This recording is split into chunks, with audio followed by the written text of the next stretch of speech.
I will tell you of the time the world was almost undone by a single errant note, and how Bragi, the god of poetry, saved us not with a spear, but a song.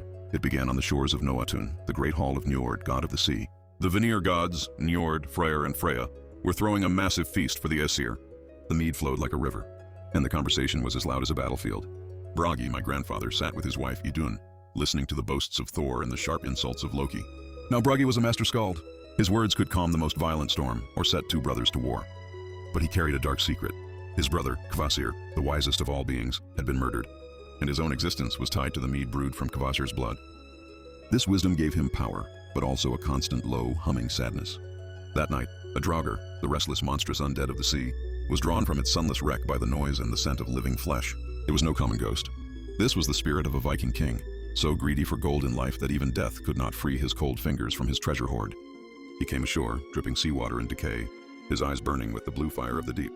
The great feast hall was suddenly silent. Thor raised Mjolnir, but the Draugr was not alive, and his hammer strikes would only disperse the spirit to return stronger. Loki simply laughed, his favorite sound being the panic of others. The Draugr did not rush. It walked to the high table, placed its rotting hand on the dark wood, and opened its mouth. A sound came out that was not a scream nor a roar, but a song of pure negation.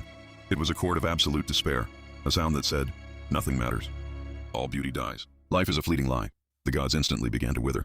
Idun's hair, usually the color of summer wheat, turned dusty gray. Freya's dazzling jewels lost their luster. The light in the room dimmed.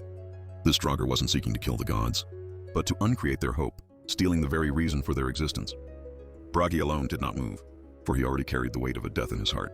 He saw the sound of negation as a void, a terrible hole in the universe that the Draugr was widening. Then Bragi opened his own mouth and began to sing. His song was not of war or vengeance. It was the full, complete song of Kvasir, the song of infinite wisdom and memory. He sang of the first bloom of spring on a frozen branch. He sang of the quiet comfort of fire on a winter night. He sang of the silly, small joy of children's laughter. He sang the song of purpose. The two sounds, negation and purpose, met in the middle of the hall in a silent, deafening collision. The air cracked like ice. Bragi's face ran with tears of blood and mead, but he did not stop.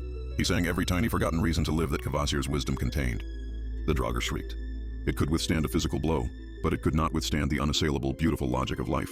With a final, agonizing sound, the Draugr was not destroyed, but silenced. Its body dissolved into a puddle of brackish water and sea salt, and the light returned to the hall. Idun's hair immediately sprang back to gold. The god stirred, shaking off the paralyzing shadow. Bragi stood, exhausted, having poured the sacred core of his brother's wisdom into a single, world-saving song. That night, the gods learned that the greatest strength is not the swing of a hammer, but the unyielding human will to find meaning, even in the shadow of the grave. Thanks for watching. Please don't forget to like and subscribe. It's the best way to help support our channel.